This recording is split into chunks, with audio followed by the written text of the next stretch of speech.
আসসালামু আলাইকুম রহমতুল্লাহি ওবরকাতুহ। সম্মানিত দর্শক, আমাদের গাঙ্গেয় বদ্বীপের অপার সৌন্দর্যের লীলাভূমি বঙ্গোপসাগরের বুকে জেগে ওঠা রত্নভাণ্ডার, জীবন্ত যাকে বলা হয় সৌন্দর্যের লীলাভূমি সেন্ট মার্টিন দ্বীপ। অবাক করার ব্যাপার হলো পৃথিবীতে অনেকগুলো সুন্দর সুন্দর দ্বীপ রয়েছে। মালদ্বীপে আছে, আমেরিকার যে হাওয়াই দ্বীপপুঞ্জ আছে হনলুলু, সাইপ্রাসের বেশ কিছু দ্বীপ আছে যেগুলো সুন্দরের জন্য খুবই বিখ্যাত। কিছু সমুদ্র সৈকত আছে যেরকম শারমাল শেখ, কিংবা সেই কুটাকিনা বালু মানে সেই ইন্দোনেশিয়ার যে বালি দ্বীপপুঞ্জ সেখানে।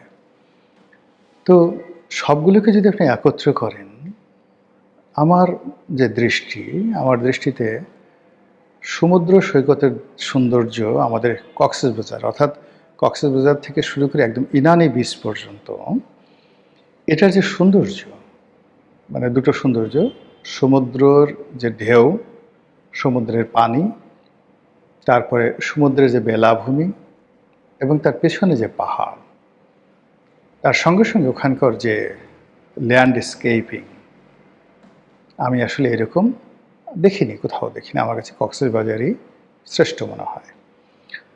আর সেন্ট মার্টিনকে আমার মনে হয় প্রকৃতির এক অপার বিস্ময়। এখানকার নীল জলরাশি, এখানকার প্রাণীদের বৈচিত্র্য, এবং এখানে যেভাবে এই দ্বীপটি সমুদ্রের বুকে জেগে উঠেছে, এটা যে কনস্ট্রাকশন, মাটির যে গঠন, পৃথিবীতে এটা দ্বিতীয় পিস আর নেই। তো আমাদের দেশের মানুষ সেখানে যায়, সারা দুনিয়া থেকে মানুষ আসে। সেন্ট মার্টিন সেই সেন্ট মার্টিন নিয়ে কিছুদিন যাবৎ লঙ্কাকাণ্ড ঘটছে। যখন শেখ হাসিনা জমানা ছিল, তিনি বারবার বলছিলেন যে এখানে আমেরিকা ঘাঁটি করতে চাচ্ছে, আমার কাছ থেকে সেন্ট মার্টিন কিনে নিতে চাচ্ছে, অনেকটা দিয়াগো গার্সিয়ার মতো, অনেকটা গ্রিনল্যান্ডের মতো, অনেকটা সেই যে আমেরিকা তো অনেক কিছু কিনে নিয়েছে। তো যাই হোক, তারা এইভাবে সেন্ট মার্টিন কিনতে চাচ্ছে, দখল করতে চাচ্ছে, লিজ চাচ্ছে, আর আমি সেটা দিচ্ছি না বলেই আমাকে তারা ক্ষমতায় রাখতে চাচ্ছে না। তো এই যে শেখ হাসিনার বক্তব্য, তিনি বলেছেন যে আমি মরে গেলেও সেন্ট মার্টিন দেব না, আমি বঙ্গবন্ধুর কন্যা, আমার দেশের 1 ইঞ্চি জায়গা বিদেশকে লিজ দিয়ে আমি ক্ষমতায় থাকতে চাই না। এখন আমরা তখন বলেছিলাম এটা ন্যাকামো, এমনি সে ক্ষমতায় থাকতে চায় না। আমেরিকার সাথে তার যে সম্পর্ক, আমরা কত যুক্তি দাঁড় করালাম যে আমেরিকা কেন সেন্ট মার্টিন চাইবেন, তাদের যুদ্ধজাহাজ এখানে আসতে পারবে না, এখানে ড্রাফট না, ইত্যাদি ইত্যাদি নানা রকম কথাবার্তা বলে বাংলাদেশে যারা আমেরিকান এই আলী রিয়াজের মতো যারা লোকজন আছেন, তারা যে সকল যুক্তিতর্ক দিলেন, আমরা বললাম হ্যাঁ, বৈজ্ঞানিক ব্যাখ্যা আছে বটে, এটা তো খুবই সত্য কথা। কেন আমেরিকা এখানে আসবে? আমেরিকা এখানে এসে তার লাভ কী? বাংলাদেশ থেকে কী নেবে? মায়ানমার থেকে কী নেবে? ইত্যাদি ইত্যাদি নানা রকম কথাবার্তা বলে আমরা বেচারি শেখ হাসিনাকে একেবারে নাস্তানাবুদ করে ছেড়ে দিলাম। বললাম যে আপনি অতীতে অনেক অভিনয় করেছেন, অনেক ন্যাকামি করেছেন, মাথায় পট্টি বেঁধেছেন, তসবিহ দিয়েছেন, তাহাজ্জুদ নামাজ পড়ার চেষ্টা করেছেন, আপনি ভোর রাতে জায়নামাজ খুঁজে পান না, এই সমস্ত কথাবার্তা বলে মানুষকে আপনি বিভ্রান্ত করার চেষ্টা করেছেন, এটা আপনার একটা অভিনয়। আল্লাহর কি লীলা খেলা, শেখ হাসিনার পতন হল। এরপরে পলিথিন আপা বা তার পলিথিন আপার যে দল, তারা ক্ষমতায় এলো। আসার পর আমরা সবাই জানলাম যে বাংলাদেশে যে ক্ষমতার পট পরিবর্তন হয়েছে, এটা মূলত মার্কিন ডিপ স্টেট পলিসির কারণে।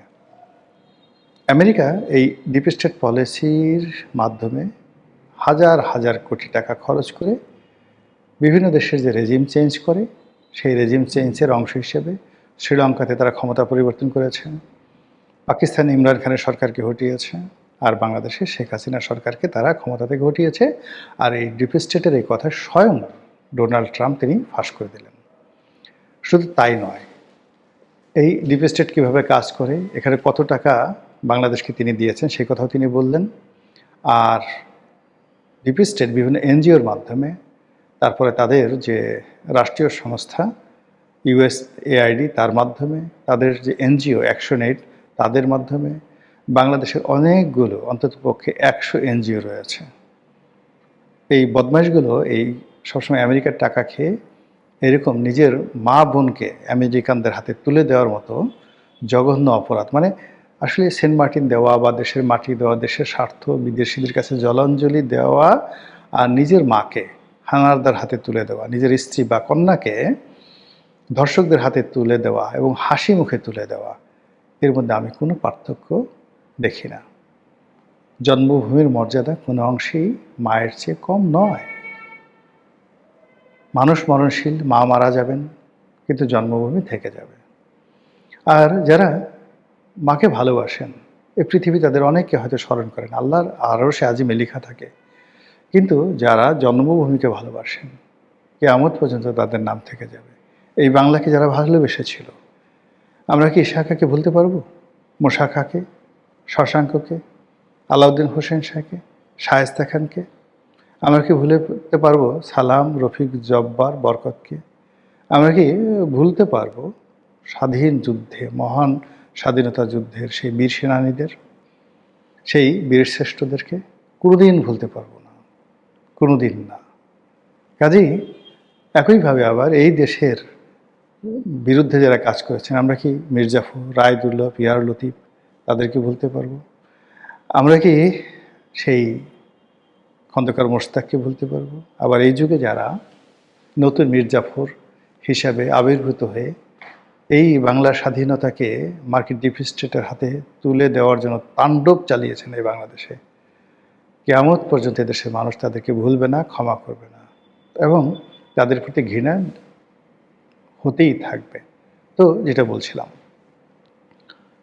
সেন্ট মার্টিনের যে বিষয়টি শেখ হাসিনার পতনের পরে সামনে এলো, যখন আমি দেখলাম যে, বা আমরা দেখলাম, আমাদের দেশে পলিথিন আপা হিসেবে পরিচিত সৈয়দা রেজওয়ানা হাসান, তিনি বন এবং পরিবেশ মন্ত্রণালয়ের দায়িত্বপ্রাপ্ত উপদেষ্টা হলেন, এবং তিনি সেন্ট মার্টিনের জীববৈচিত্র্য রক্ষার জন্য এবং সেন্ট মার্টিনের সেই যে বললেন যে সেন্ট মার্টিন যদি আমরা রক্ষা না করি এটা ডুবে যাবে, এই কথা বলে সেখানে যাতায়াত বলতে গেলে প্রথমে নিষিদ্ধ করা হলো, এরপরে সীমিত আকারে পর্যটকদের যাতায়াতের ব্যবস্থা করা হলো, এবং ওখানে হাজার হাজার কোটি টাকার যে বিনিয়োগ বিভিন্ন হোটেল মোটেলে, সবগুলো লাটে উঠল।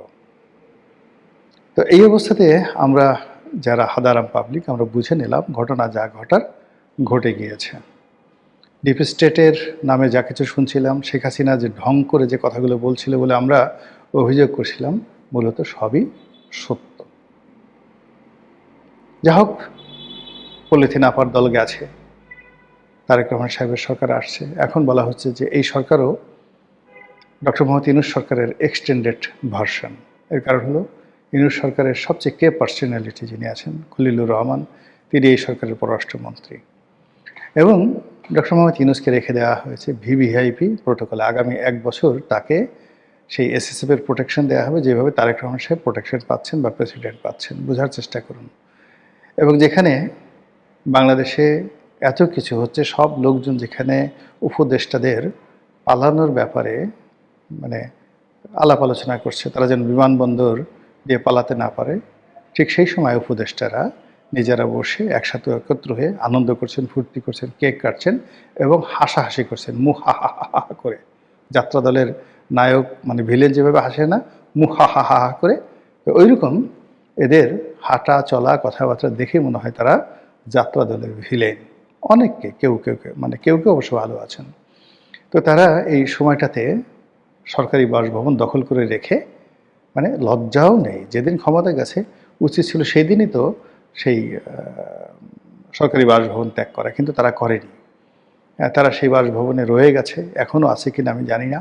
তো যাই হোক, সেখানে বসে তারা কেক কাটলো, সব কিছু কাটলো। ইট মিনস তারা যায়নি, এখনও শ্যাডো রূপে, ছায়া রূপে সরকারের উপরে তারা প্রভাব বিস্তার করছে, দেশের কলকাঠি নাড়ছে, এবং আমেরিকার প্রতিনিধিত্ব করছে। ঘটনা যদি তাই হয়, তাহলে সেন্ট মার্টিনের খবর কি? আছে? সেন্ট মার্টিন কি এখনো আছে? আপনি কি যেতে পারছেন? আমরা কি যেতে পারবো? এই প্রশ্ন করার আগে আরও দুটো ঘটনা বলি যে, এই গত 17 মাসের আমেরিকার যে দাপট ছিল সারা দুনিয়াতে, এখন এই মুহূর্তে সেই দাপট এখন তুঙ্গে। বিশেষ করে ভেনেজুয়েলার প্রেসিডেন্টকে ধরে আনার পর, মাদুরোকে ধরে আনার পর, মানে ডোনাল্ড ট্রাম্প অপ্রতিরোধ্য হয়ে পড়েছেন। আর এখন যেভাবে ইরানের উপর তাণ্ডব চালাচ্ছেন, তাতে করে আমাদের বুক এতটা দুরু দুরু করে কাঁপছে যে এখন যদি সেন্ট মার্টিন আমাদের কাছে চাওয়া হয়, প্রতিবাদ তো দূরের কথা, সেন্ট মার্টিন বিনা বাক্যে, মানে কোনো রকম কথা ছাড়া, মানে কোনো রকম মূল্য ছাড়া এইগুলো লিখে দিয়ে আমরা করব কি, সেই ডোনাল্ড ট্রাম্পের দরবারে দলিল নিয়ে আমরা হাজির হব মাথায় করে। সেই দলিল মাথায় করে না হাজির হব, হুজুর এসেছি, এই নেন আপনার উপহার। এইরকম ভয়ের মধ্যে আমাদেরকে ফেলে দিয়েছে ইরানের এই যুদ্ধের ফলে। কাজেই সেন্ট মার্টিনবাসীর জন্য, সেন্ট মার্টিনের ভূমির জন্য, ওখানকার পশু পাখির জন্য একজন ক্ষুদ্র মানুষ হিসেবে দোয়া করা ছাড়া আমার মতো অধম বান্দার আর কী করার আছে। আল্লাহ আমাদেরকে হেদায়েত দান করুন এবং হেফাজত করুন। আসসালামু আলাইকুম রহমতুল্লাহি ওয়া বারাকাতুহু।